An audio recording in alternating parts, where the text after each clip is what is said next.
We are especially happy to welcome here today Bo Kyi, who comes from Burma, which has been ruled by a brutal military dictatorship since 1962, has been racked by civil war since 1948. He served many years as a political prisoner in Burma.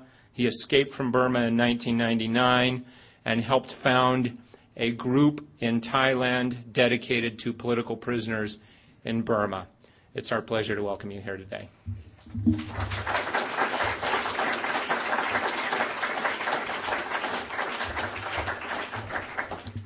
So thank you very much, Professor, for your kind introduction. Also, I am really proud of being with you today.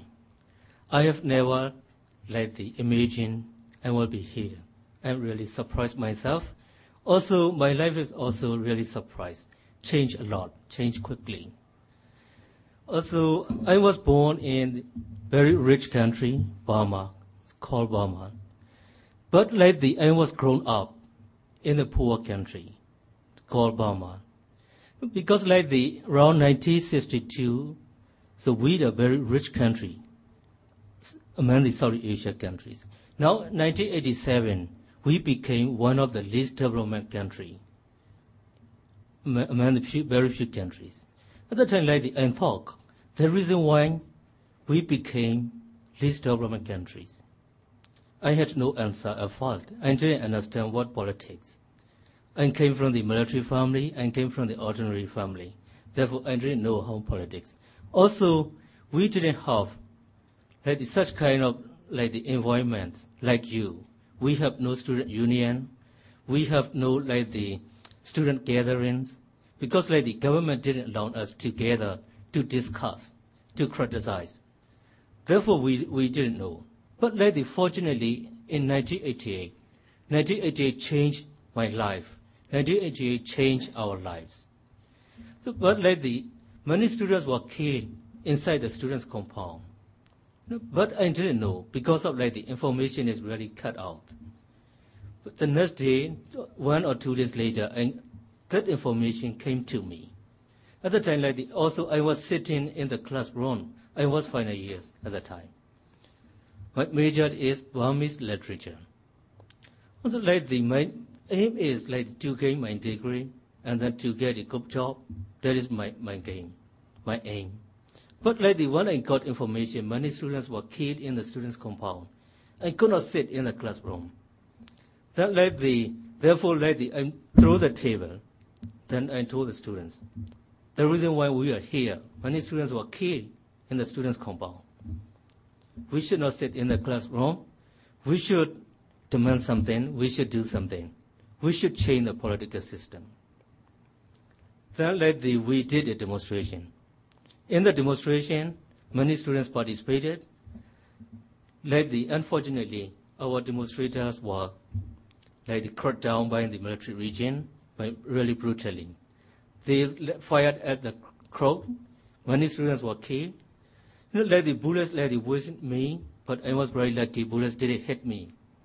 But some of my colleagues, the next to me, they got injury. Some of them died on the spot. But even though they cracked down, and then they closed the university. So we went back to our homes. But we could not stay quietly. Because if we stay quietly, no one knows. So then we talk, we discuss secretly with as much as we can, many students. We should distribute leaflets. And then writing, many students were killed, how many students were killed, or etc. Then after that, we request the people to join with us. If we cannot remove the government, we all will be killed.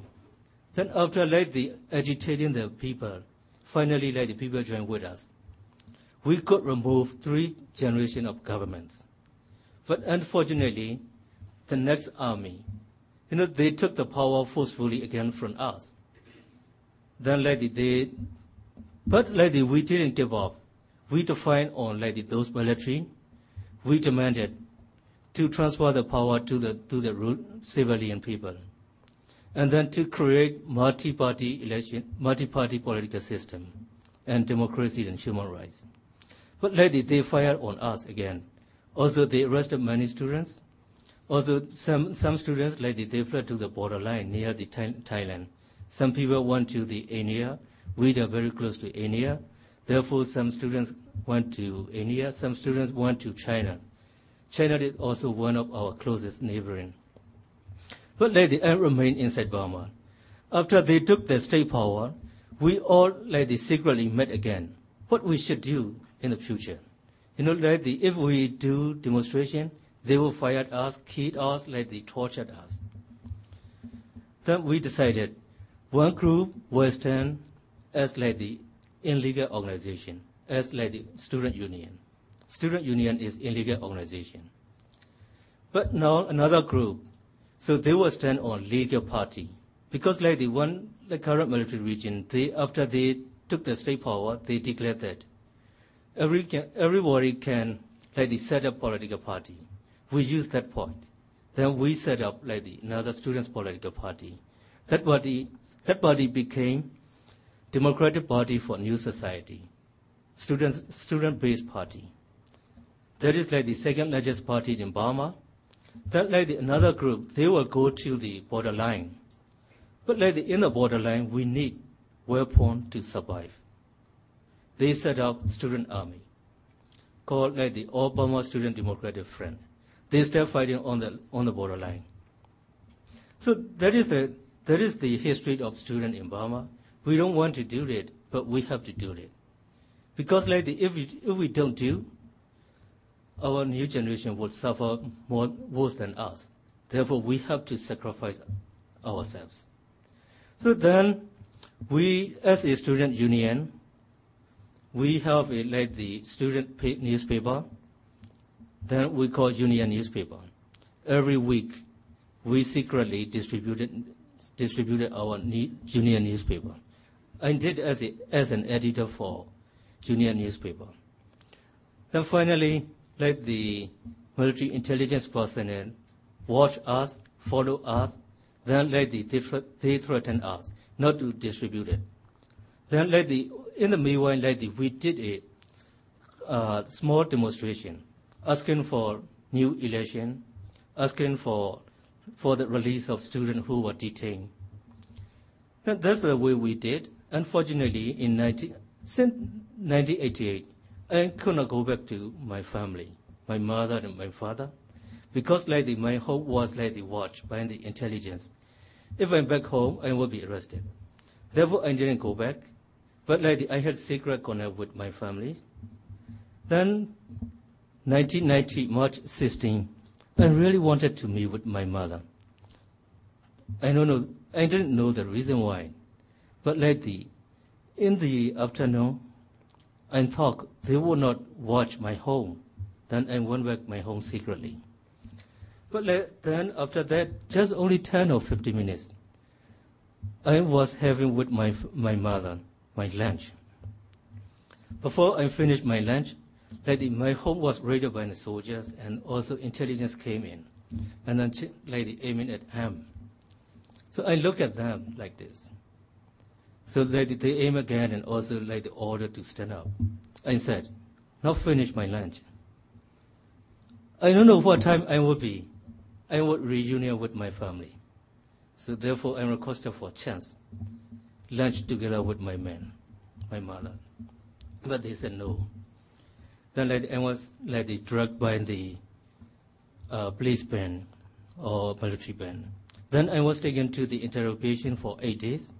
For 36 hours, I was not allowed to sleep or to drink water and to eat anything. Then I was ordered to stand up. So that's only forced to stand. But after 10 hours or nearly 10 hours, my the legs were swollen because of the long standing. I could not stand up anymore. I lying down on the ground. Then the two intelligence personnel put here like this. After that they told to stand up. I said I could not stand up. Finally, I said to them. Also they asked question. tell the truth then. Also, I said, I tell the truth. You didn't believe. I cannot do anything. What I have done is doing a demonstration that is really peaceful demonstration. What my demand is just only to release all students who were detained and then to recognize our student union as legal organization. That's all my demand. I didn't do anything wrong. But you believe that I am lying to you. I couldn't do anything. I was sign on paper, write as you like, then give any punishment, any sentence. Finally, they said, I will be in prison for several years. But they said 3 years. I wasn't really happy. Because I expected for more than 10 years or 12 years, but when they said 3 years, it was really good. But when I was in prison, I was total isolation. I was alone, 8 by 12 feet. Just only one mat, very thin mat. And then one urine pot, and then one water pot. Just only one cup, just only one blanket. That's all my belongings. I had nothing, but it was very peaceful. But I could sleep very well with escort. They watched me. Then I walk inside the room. I am thinking what I should do. I could not do anything. I was alone. Then finally I decided I would study my English lesson. At the time I cannot speak, read, and write. At the time I was really shameful when I met with journalists or when I met with the diplomats. Before we met, we need to find translator. When the journalists or diplomats, they talk we the leaders. In the meanwhile, we could not communicate with them directly. We're really shameful. Also, personally, I'm really shameful. Since that time, I decided to study my English lesson. But when I was outside, I didn't have time to study because the union works and also organizing demonstration or something, hiding one home after another. So therefore, I had no time. When I was in prison, I had times. But the problem is, I had nothing. Who will teach me? What is the facilities? I didn't have. But I decided I will do it. Then I'm trying to find a way how to get those things. Then fortunately, I really thank to current military region, even though they're really brutal. They arrested not only me, but also the professor. If you're in Burma, so I will be very lucky. They would arrest a professor. He is a history professor. He was arrested because he helped students. He was given 14 years imprisonment. I was lucky. He was placed to the next to Rome. Then I requested professor, so teach me English. So he asked, he could speak Japanese or Chinese. Why didn't you choose the English? I said the English is if I can speak English, I could communicate with many people. Japanese is really limited, therefore I don't choose. Then when the prison guard was away, he speak out one sentence. Then I wrote down on the concrete, then recited. If I got another chance, or if he got another chance, he speak out another one sentence. That's the way I could study. After that, I'm trying to organize the prison cards to smuggle it in 1 pages of dictionary. After 3 months later, I could organize prison cards to help me. He smuggled in 1 pages of dictionary. Then I memorized all the things. Then after that, I ate 1 pages. Because I could not give any evidence to prison guards. If they got the evidence, I would be punished again in prison. Therefore, I ate. I think nearly 50 pages I ate dictionary when I was in prison. So that was really lucky for me. I could eat dictionary. But many other people, they could not eat because they didn't have a chance to smuggle it in. Then finally, plastic is really useful. We are very lucky. We are grown up among the plastic age. We could write it down on the plastic. then I could share those words to other political prisoners. That's the way I could study. Then for the first time, I was 3 years in prison. Physically, I was not beaten in prison. I was released. Then after I was released, I was allowed to re-enter my university degree. But if I attend the classes, two intelligence personnel waited at the door. If I talk with other people, they came in. Also, they asked what we were talking. Finally, they said not to attend the classes. But they promised that I will pass my exam, I will get my degree. That's the way I got my degree. Without attending the class, you were really tired, attending the classes, also studying. But 3 years in prison, after that, I got degree. No need to attend the class anymore.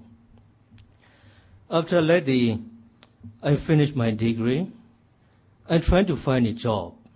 Because at the time, I am 28.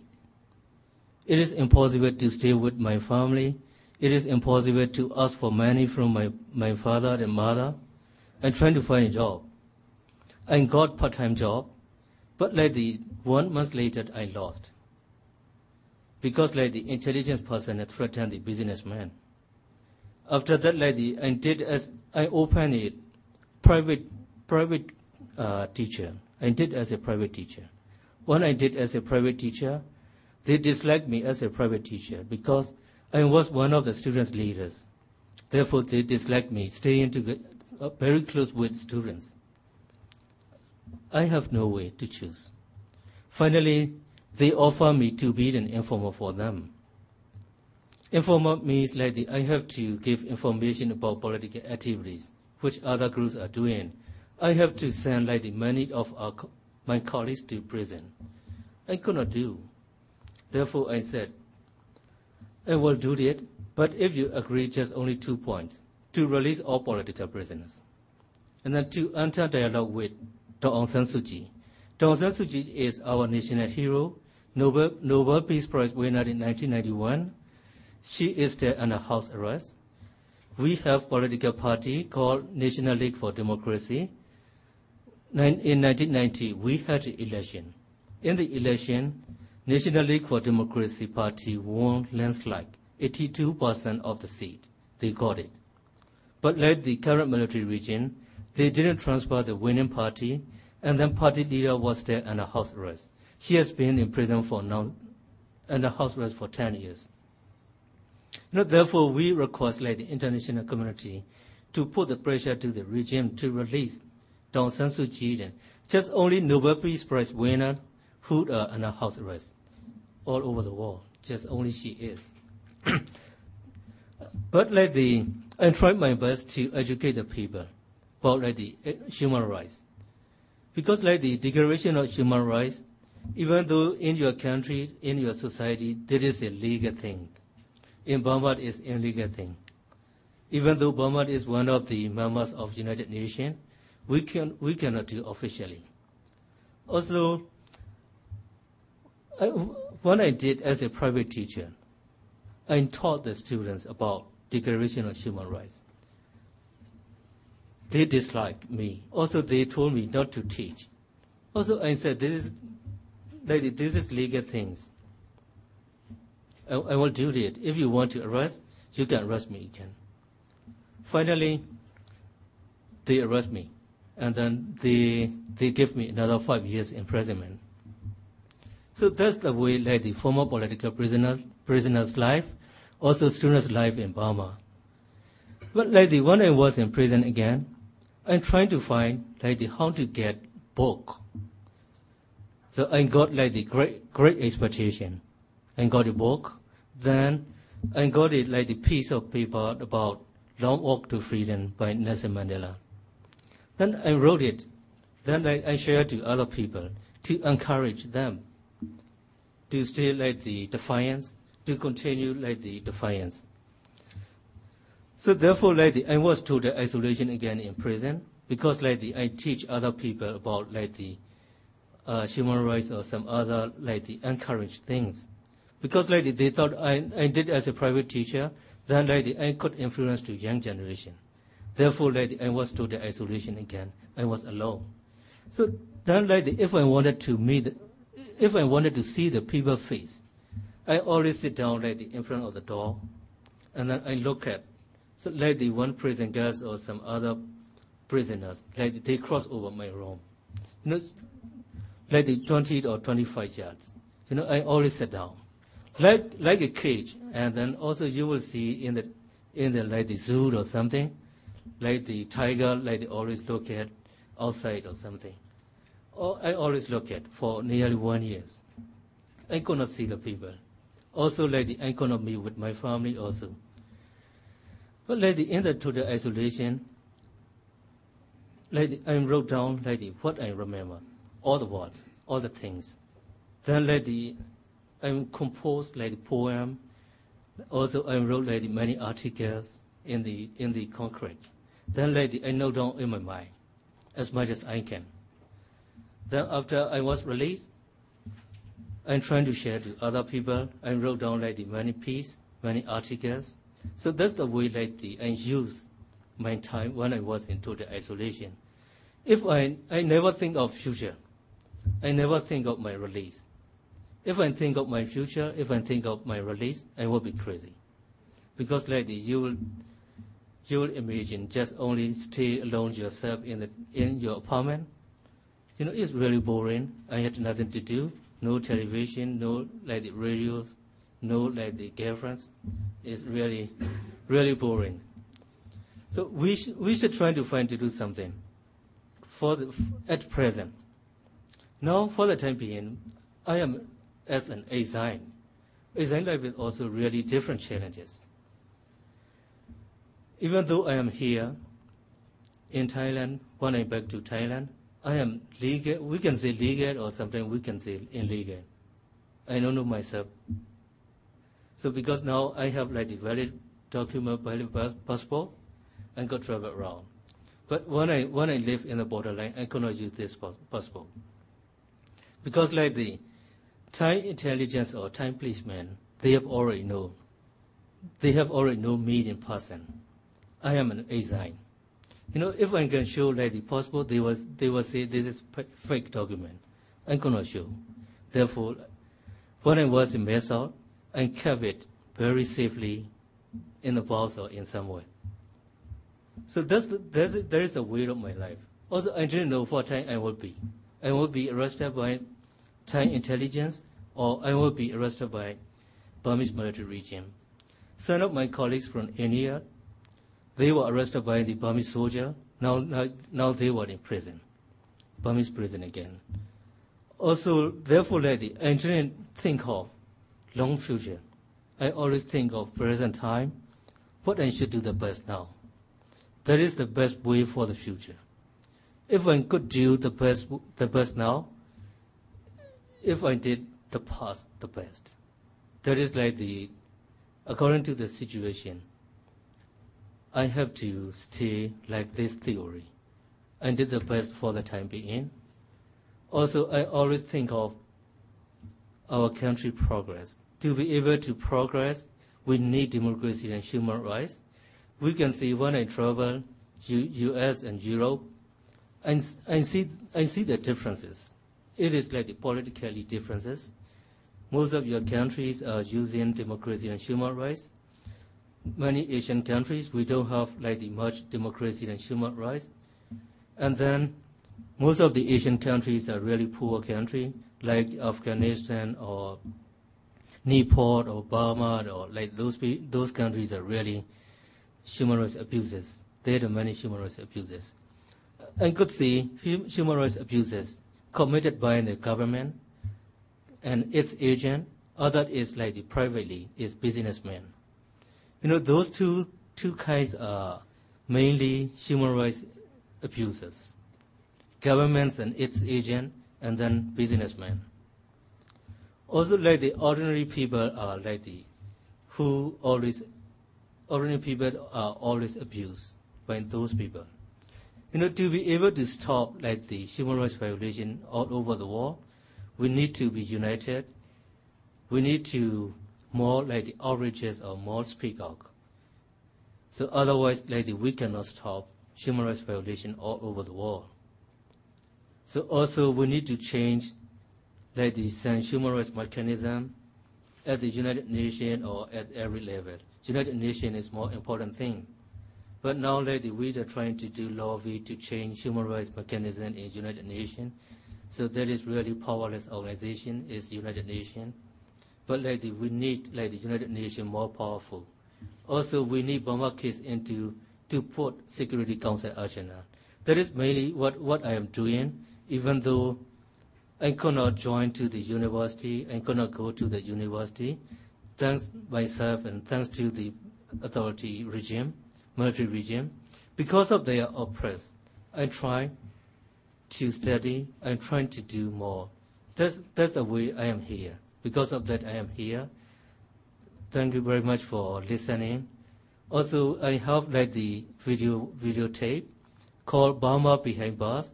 If you watch like the videotape, you will see a little bit history of Burma. You will see like the reflection of how we were tortured in prison. Duration only 29 minutes. If you agree to watch it, like we will tell the operator or engineer to turn on. Thank you very much.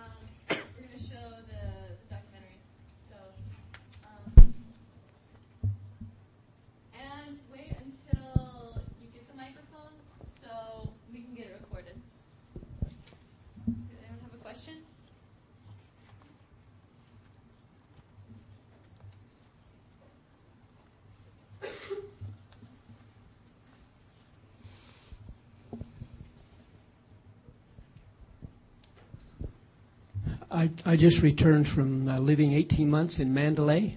Yes. I taught English to at the monastery? To professional people, lawyers, medical people, hospital administrators, educators. Yes. I just wanted to, how long has it been since you've been back to Burma? Sorry? When was the last time you were in Burma? 96? 1999 September. 99. Yeah. Wanted to let you know there's a strong feeling still among many people there that they want to work for their freedom. Yeah. It's just that they, as you know, they have no power. Yeah. My question is, what is your opinion about how the ASEAN nations could apply pressure to Burma to get the military regime to soften their stance? Can you see them as having any effect on the internal affairs of Burma? Yeah. Also, that is a really good question. Also, you have already noticed that since 2005, ASEAN countries changed their traditional policy not to intervene to any other countries. Since 2005, ASEAN leaders pushed the military regime to change significant political changes. Also, let the ASEAN change their policy not because of US and EU put pressure to the military ASEAN leaders. Because like the 2006 is Burmese military regime will become ASEAN leadership, ASEAN chairman. But like the other time, US and EU said like clearly, if Burma became like the chairman of ASEAN, US and EU would boycott. So that is the really great signal to the ASEAN leaders. Then like the son of the US congressman, they talk about like the cut, like the development aid to ASEAN countries. That's also like the great threatening to ASEAN leaders. Therefore, they started changing their policy. Then they started pushing military regime to change. Now, like very recently, they talk about to release Aung San Suu Kyi and then to include National League for Democracy to participate in the national reconciliation process. That is really good way or positive changes to Burma, I think.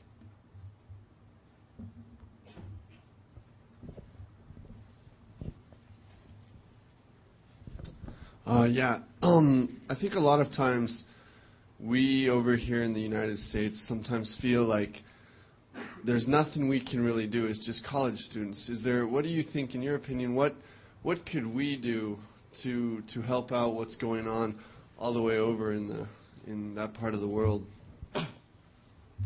Now, for the time being, United States use sanction or pressure policy to Burma. Also, in the meanwhile, China and ASEAN countries, they are using constructive engagement. But what my opinion is, ASEAN and China is not using constructive engagement. They are supporting current military regime. One side is supported because they never contact with the opposition. They never think of for the side of opposition. That's me the one-sided supporting to the military regime. But there are two kinds of policy. We need to do the common policy. Especially U.S. is using different way. Also China and ASEAN is using different way. There is a good thing for military regime. They have a space for playing these two superpower countries and these two policy. So therefore, we encourage United States to put Burma case into the Security Council. Then in the Security Council, we have to find a way to help the reasonable solution.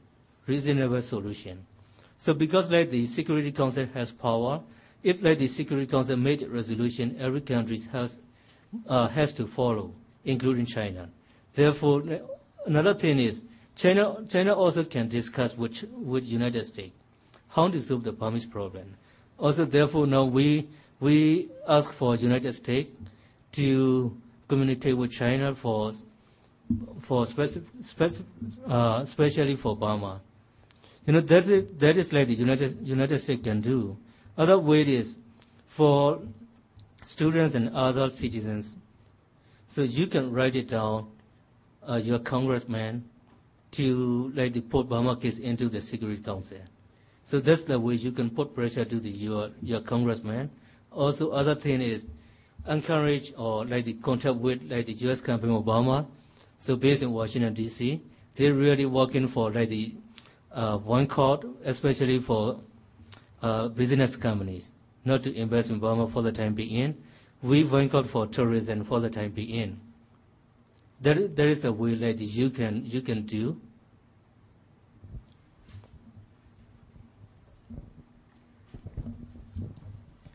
What does the student union, in terms of wanting democracy, how do you plan to incorporate in the minorities in Burma? Is there autonomy part of the plan, or a unitary state, or is it be a federal state with provinces with autonomy? What's the democratic, objective in Burma to help bring all the peoples together? Yeah. Also, we supported for federation. So because Burma is not only Burman, Burma is made up of the ethnic people. So therefore, we need to treat the equality to all minority people. So that is if to be able to do so, we need to create the federation state. We cannot get we cannot go on the future with unitary or something.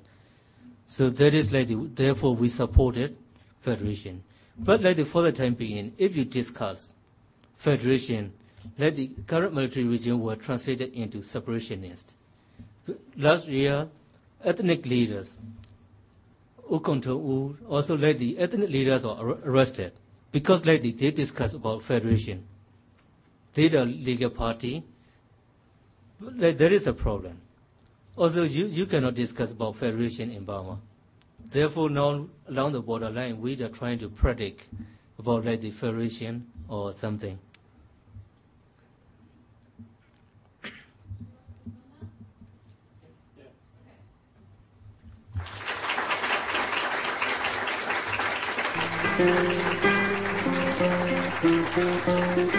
Yeah.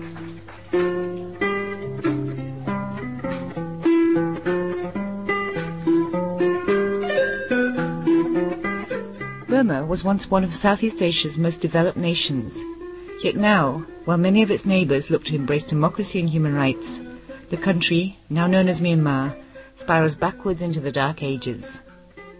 The military-led government continues to refuse its people the right to freedom and thought, silencing those who would question its rules with harsh sentences under a penal system that barely distinguishes its citizens from animals.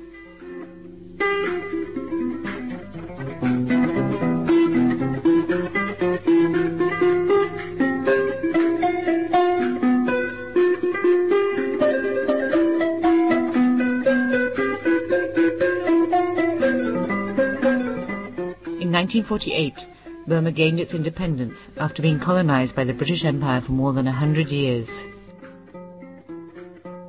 Aung San, the national leader, who had fought to gain independence, was assassinated 1 year before it was due.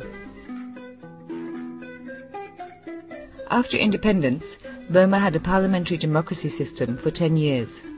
However, by the early 60s, Burma was under military dictatorship when a military coup led by General Ne Win brought the army to power. The full ramifications of this change in government was brought to light in 1988, when people around the country demonstrated for democracy against a military regime which had ruled the country for almost 3 decades. Thousands of people were killed as a result of the regime's brutal crackdown on the protesters. The more the People's Democracy Movement increases, the harsher the regime's crackdown follows. As a result, the world has been made more aware of the plight of the people in Burma. Aung San Suu Kyi, Nobel Peace Prize winner and daughter of national leader Aung San, has become the leader of the movement that seeks to bring democracy and freedom to the country. In 1990, the military regime responded to the uprising by holding elections, which resulted in a landslide victory by the NLD, headed by Aung San Suu Kyi. Following the election, the military refused, and still refuses, to relinquish power to the NLD. Instead, they imprison activists, often sentencing them to life and even to death. In 1998, I was arrested once again. That time I wasn't sent to prison. I was sent to a so-called government guest house. I had to stay there 3 years. The NLD demanded the junta set up a parliament within 60 days, comprising of elected MPs in the whole country. But they all got detained. However, the junta informed the international community that the elected MPs were in these guest houses for so-called talks. Actually, guest houses are just detention centres. I was put in a compound of the 88 Division. I and other MPs who were elected were detained there.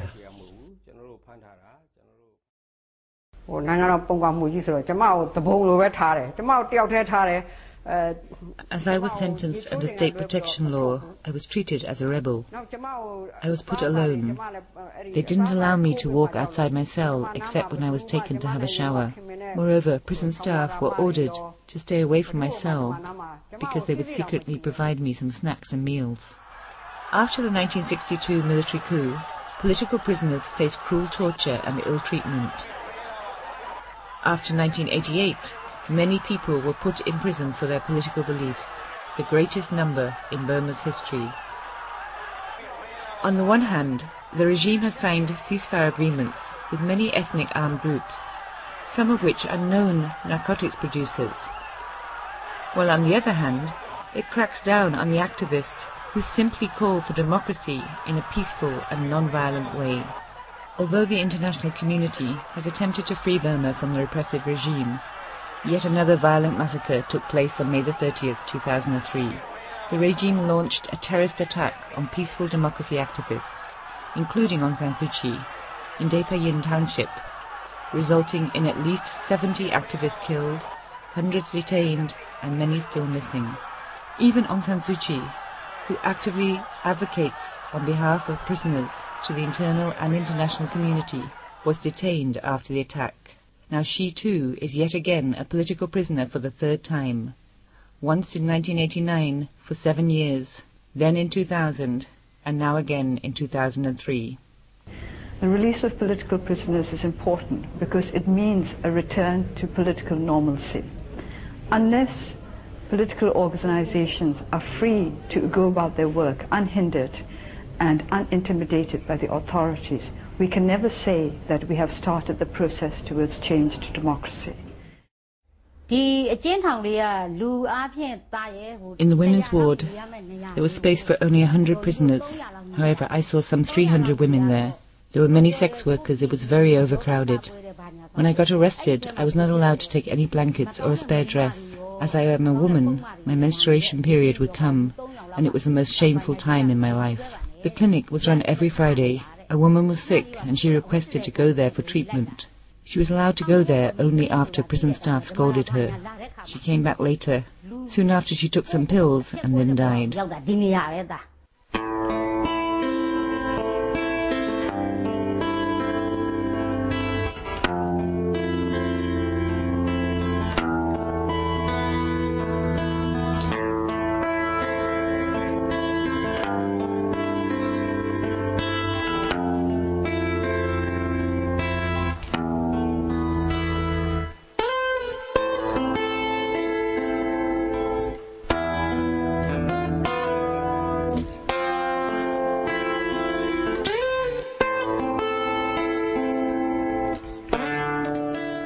There is no country without a prison.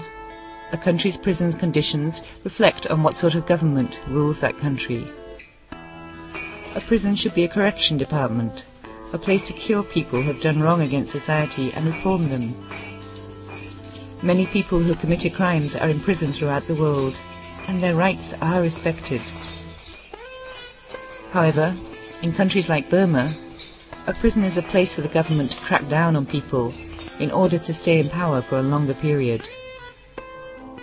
The dictatorship in power in Burma is only interested in perpetuating its own survival at the cost of the people's rights.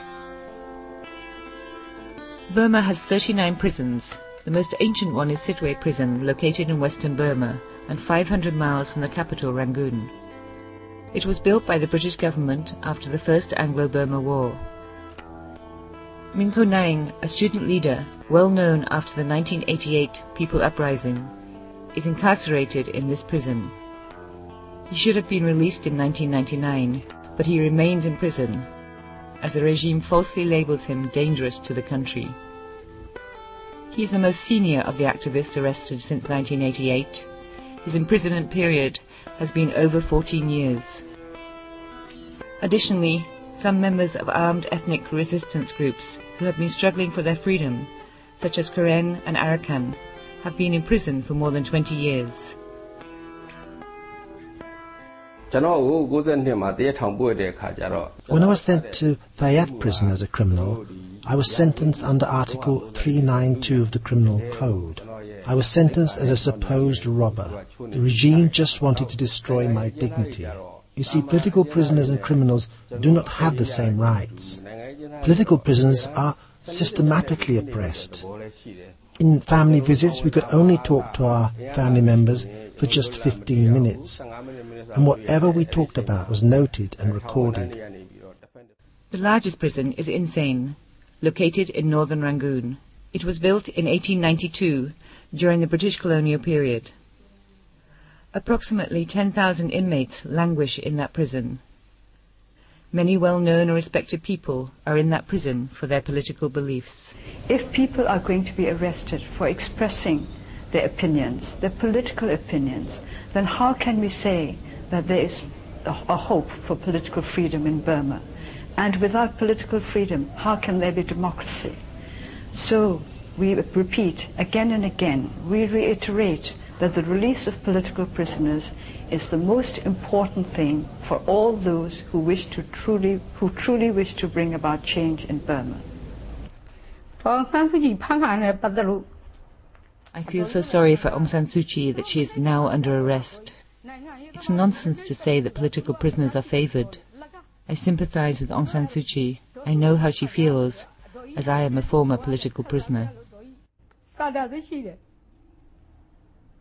The regime usually claims that political prisoners are not tortured. I met 3 other female political prisoners when I was in prison. 2 of them were forced to face the wall. They were beaten with canes. Isn't that torture? A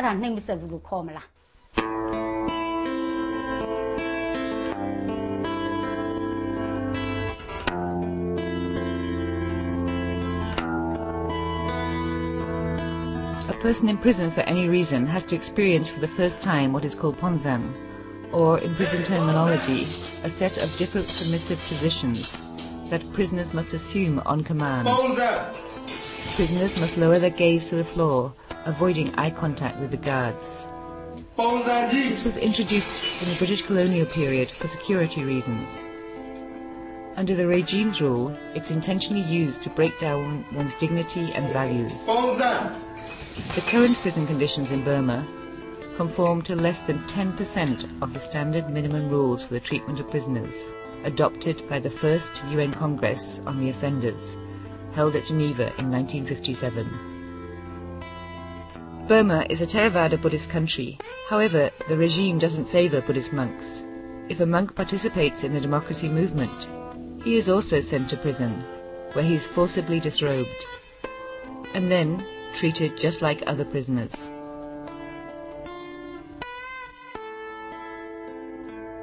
Activists who become prisoners for their beliefs are forced to endure human rights abuses.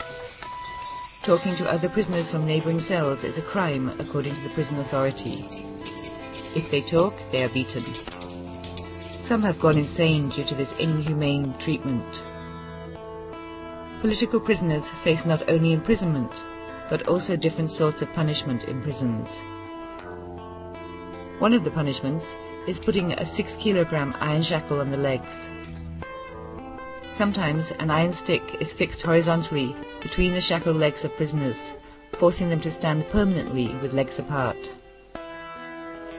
Another punishment is solitary confinement. A prisoner in solitary confinement is not allowed to have family visits, is prevented from taking a shower for 1 month or more.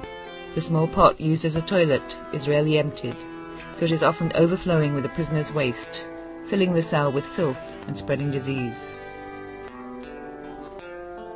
Due to this repression, political prisoners often have to strike for prisoners' rights. A hunger strike is the harshest method.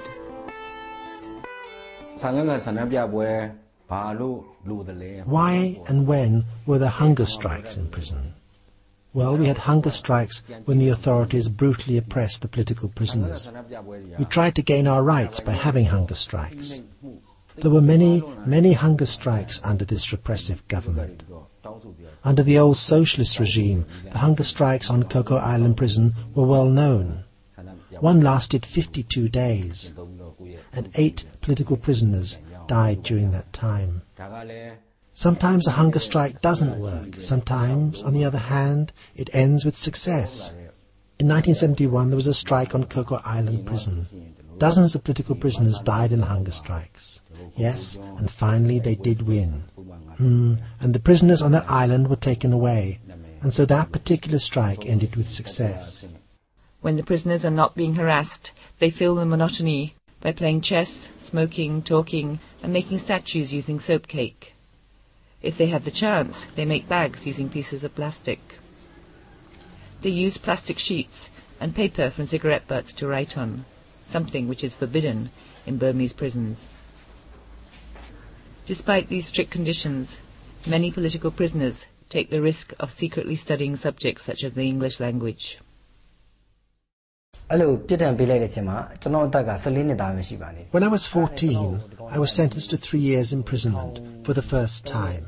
One day we, that is 250 prisoners, had to move to another prison. Our legs were put in iron shackles. There was one shackle for 2 prisoners. And although we reached the other prison, the authorities never removed the shackles for many, many days. In the new place, it was very cold, as it was winter. We were uncomfortable under the bad weather. Moreover, we were also really uncomfortable in these terrible iron shackles. And we were all forced to work. We had to work in a pig feeding project. We had to clean the pig droppings. We had to clean the ditch, carry the rice bags and the bricks. When I was released, I contacted my former headmistress. I was rejected from continuing school, as I was away from education for 7 years. And I then contacted the local military intelligence officials on that issue. They told me that I needed to inform them about the political movements and exile activists who I knew. They also told me they would manage my high school education if I agreed to help them. I rejected their proposal, but as a result, I had to quit my education. Those who are at liberty to express their thoughts, those who are at liberty to associate freely with others, they do not know what it is like to live in a society where you can be imprisoned for saying the wrong things, for associating with the wrong people. Wrong, let me say, in the eyes of the authorities. If you cannot say what you wish, then it means that you are not free, either as an individual or as a member of a political society. After 1988, officials from the United Nations visited prisons to investigate the abuses on political prisoners. They tried their best to improve prison conditions. However, they themselves experienced human rights violations. Early in 2003, Mr. Pinero, United Nations Special Rapporteur on Human Rights in Burma, was electronically bugged while he had a private interview with political prisoners in insane prison. I felt a little bit depressed at that time, as I was put alone in the cell. I had the feeling that I must have looked like a horrified person, as the prison staff dared not to look at me. The prison authorities intentionally placed me like that in order to make me feel depressed. I didn't talk to anyone, as I was put alone for a long time. I sometimes wanted to cry out a song so loudly. My cell was totally hot. In summer, I felt like I was sitting in an oven. I got hypertension because of the terrible heat. The weather made it very hard for me. In cold season, it was freezing. In addition, the ventilation was so bad. Wherever I looked, there were walls. Prisons can have human rights abuses all over the world. However, abuses in Burmese prisons are the worst. A small pot is a toilet for everybody in the cell. There is one water pot in the cell, which they have to use to both clean themselves and for drinking. They have 2 improper meals a day in the dirty cell. Usually rice with bean soup and fish paste provides breakfast. For dinner, the meals are so-called vegetable soup and fish paste. Every Thursday evening, each prisoner receives a piece of fried meat. As prisoners live on under these conditions for several months and years, they usually succumb to different sorts of diseases due to malnutrition. Many political prisoners have died in prison as they did not receive proper medical treatment. After 1988, at least 82 political prisoners died in prison as a result of torture and ill treatment.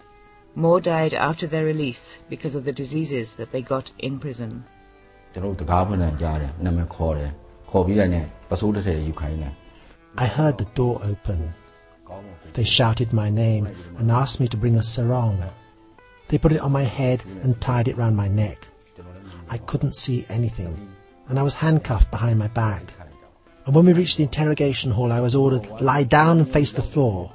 And after the order, there were beatings on my buttocks and my legs. I don't know how many of them beat me. What I knew was I received some 30 beatings the first time. And then there was a pause. I thought they'd stopped.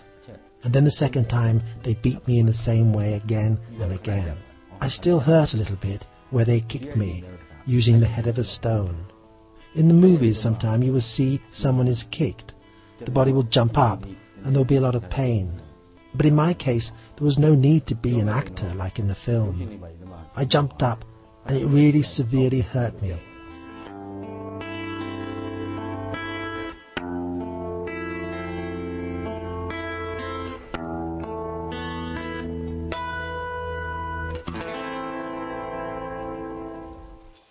The majority of activists participate again in the democracy movement after their release. Some of them were arrested again. If they are not arrested, they fear being arrested by the military intelligence at any time. They are often harassed in their business and social activities. Some former political prisoners left their home and family for other countries as the military intelligence tried to arrest them again. Most of them are now on the Thai-Burma border.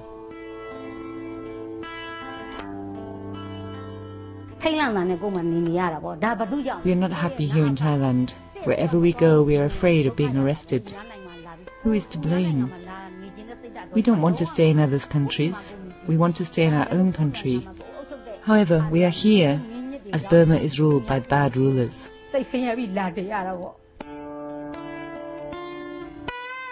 Our political prisoners have not committed more crimes than those of expressing their political beliefs, either through word or through action. Some of our political prisoners were arrested on grounds other than those associated with political activities. But we all know that the real reason for the imprisonment was their political affiliations. Because of that, we insist that the release of political prisoners is necessary if the process of reconciliation is to go forward to a point where it becomes truly irreversible. Until the process becomes truly irreversible, none of us can afford to be complacent.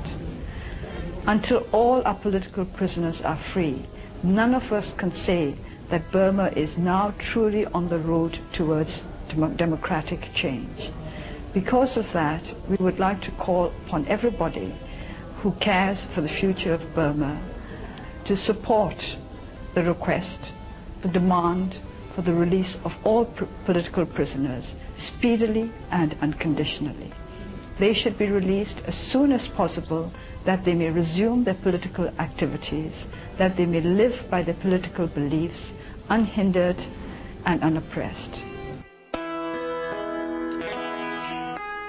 In 2000, former political prisoners on the Thai-Burma border set up the Assistance Association for Political Prisoners Burma, also known as the AAPP.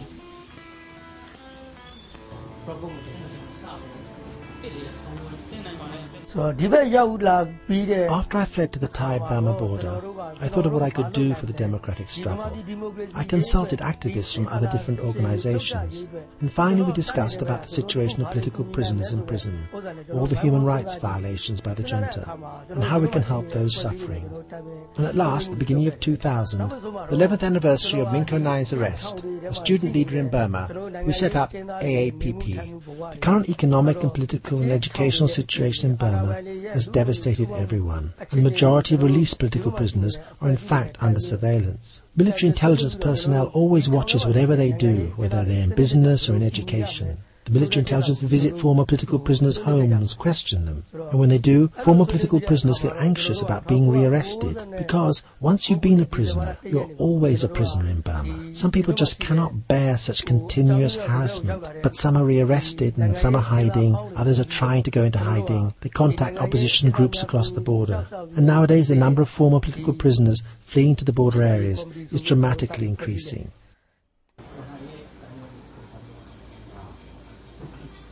There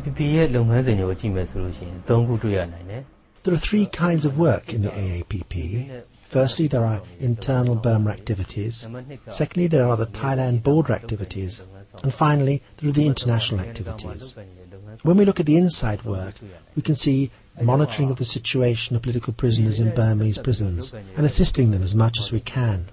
And moreover, there is an organization that can inspect Burmese prisons. The International Committee of the Red Cross inspects prisons and sometimes reports on what it finds. And as the ICRC visits prisons, we need to know what ICRC is doing and what ICRC is reporting to the international community. Are the ICRC's reports really similar and true to what goes on inside the prison? In fact, we need to monitor the ICRC itself. This is one of our new activities. We're trying to find ways to help political prisoners and former political prisoners. However, we can only assist a very limited number of former political prisoners because of the lack of funding. And if you want to help us, please visit our website, which is www.aapp.org, to know more details.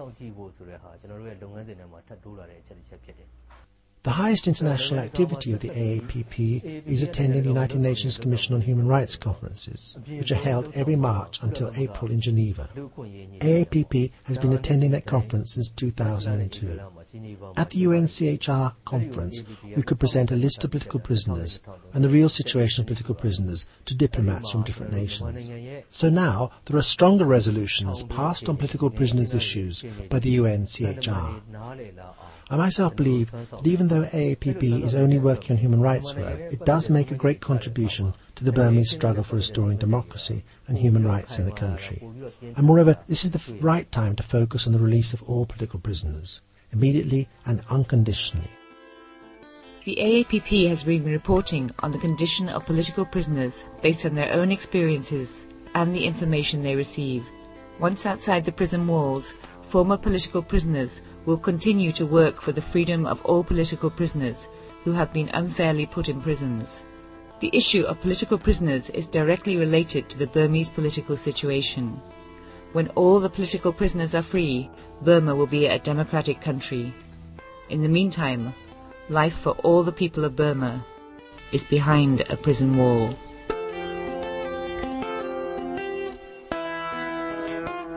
Towards that end, we have been working since the party was founded, because from the very inception we have had to face political persecution and imprisonment.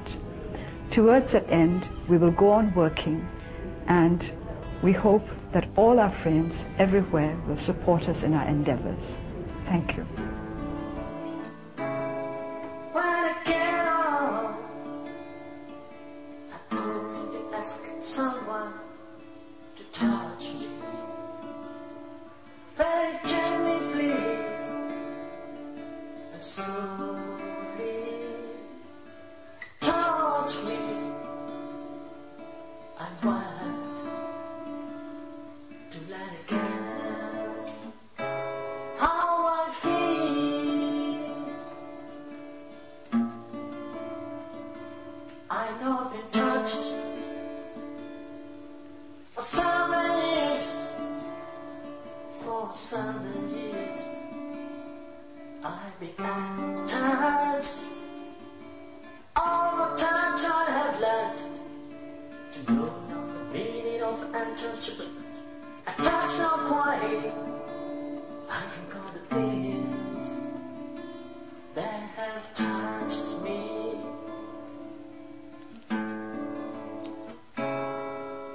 Feels at the beginning, feel my feet beating, beating.